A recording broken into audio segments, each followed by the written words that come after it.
खतरनाक मुलजिमान को पुलिस मुकाबलों में मारने और खवातीन को हिरासा करने वालों के नेफों में पिस्तौलें चलाने वाली मरियम नवाज हुकूमत ने पुलिस एहलकारों से हाथापाई करने वालों के लिए 7 बरस की कैद की सजा का कानून पास करवा लिया। ख्याल रहे कि पंजाब हुकूमत की जानिब से पुलिस एहलकारों से हाथापाई पर 7 बरस तक कैद की सजा का इतलाक पहले से मौजूद एंटी राइट एक्ट में तरमीम के जरिए किया जाएगा। पंजाब हुकूमत की जानिब से इस तरमीम की मंजूरी के बाद अब इसे जल्द पंजाब असेंबली से मंजूर करवाया जाएगा, जिसके बाद ये तरमीमी शिक बाकायदा कानून का हिस्सा बन जाएगी।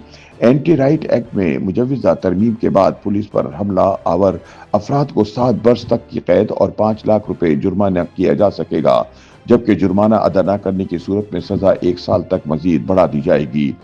वाज़ेह रहे कि इससे पहले भी पुलिस एहलकारों के तहफ़्फ़ुज़ के लिए कानून मौजूद है, जैसा कि ताज़ीरात पाकिस्तान के सेक्शन 353 के तहत पुलिस एहलकार को डराने या इसके काम में रुकावट डालने पर 2 साल कैद या जुर्माना मौजूद है, जबकि सेक्शन 332 के तहत सरकारी मुलाजिम पर हमला करने पर 3 साल कैद की सजा दी जा सकती है।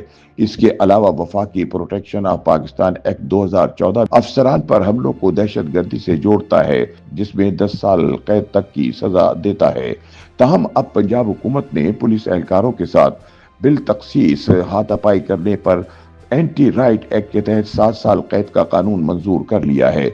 हुकूमत का दावा है कि ये तरमीम पुलिस की हौसला अफजाई करेगी, क्योंकि हालिया बरसों में हुजूम की मज़ाहमत से कई एहलकार हलाक या जख्मी हो चुके हैं। ताहम दूसरी जानिब माहिरीन का कहना है कि पुलिस एहलकारों के तहफ़्फ़ुज़ के लिए अब तक बनाए गए कवानीन कभी भी मौसर साबित नहीं हुए, क्योंकि सबूत की कमी और अदालती ताख़ीर की वजह से मुलजिमान अक्सर रिहा हो जाते हैं। ताहम अब एंटी राइट एक्ट की ये तरमीम पुलिस पर हमलों को खुसूसी जुर्म का दर्जा दे रही है, जो पाकिस्तान की कानूनी तारीख में पहली बार ऐसा है। इससे पहले ऐसे जराइम पर कार सरकार में मुदाखलत जैसे कवानीन का सहारा लिया जाता था, लेकिन अब पुलिस से हाथापाई अलग से एंटी राइट के तहत जुर्म करार पाएगी, जिससे मुलजिमान को फौरी सजा देना मुमकिन हो पाएगा। ताहम यहाँ सवाल पैदा होता है कि पंजाब हुकूमत को पुलिस एहलकारों के साथ हाथापाई करने वालों को सख्त सजा बारे कानून पास करवाने की जरूरत क्यों पेश आई। हुकाम के मुताबिक हालिया बरसों में सियासी और मजहबी हुजूम ने पुलिस एहलकारों को शदीद तशद्दुद का निशाना बनाया। ताहम इन जराइम में मुलविस अनासिर नाकाफी सबूतों की वजह से रिहा हो गए, जिसके बाद अब ये नई कानून साजी की गई है। ताहम इंसानी हुकूक की तंजीमों के मुताबिक पुलिस को पहले से ही कानून में बहुत तहफ़्फ़ुज़ हासिल है, अब इस तहफ़्फ़ुज़ को और बढ़ा दिया गया है।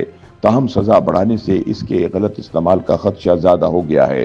हुकूमत इस वक्त जिस ताकत का मुजाहिरा कर रही है, इससे शफाफियत पर फ़र्क पड़ रहा है। पहले सोशल मीडिया से मुतालिक क़वानीन को सख्त किया गया और अब एहतिजाज के मुकाबले पुलिस को और ताकतवर किया जा रहा है। पुलिस हुकाम के मुताबिक पीटीआई और टीएलपी जैसे शरपसंद अनासिर और गिरोह अक्सर सड़कों पर आकर पुलिस एहलकारों पर तशद्दुद करते हैं और बाज़ औक़ात उनकी जान लेने से भी गुरेज नहीं करते। हुकाम का कहना है कि नया कानून दरअसल ऐसे अनासिर को काबू में रखने के लिए मुतारिफ कराया गया है। ताहम नाक़दीन का मौक़िफ़ है कि पुलिस एहलकारों से हाथापाई पर 7 साल कैद की सज़ा हद से ज़्यादा सख्त है। इसी वजह से ये कानून अवामी तनकीद की जद में है। YouTube पर गूगली न्यूज देखने के लिए youtube.com की सर्च बार में गूगली न्यूज टीवी टाइप करें। गूगली न्यूज के पेज पर सुर्ख रंग के सब्सक्रिप्शन वाले बटन पर क्लिक करना ना भूलिए। YouTube पेज पर अपलोड होने वाली वीडियोस से बाखबर रहने के लिए बेल आइकन पर क्लिक कीजिए। आपको हर नई वीडियो के बारे में नोटिफिकेशन मौसूल हो जाएगा।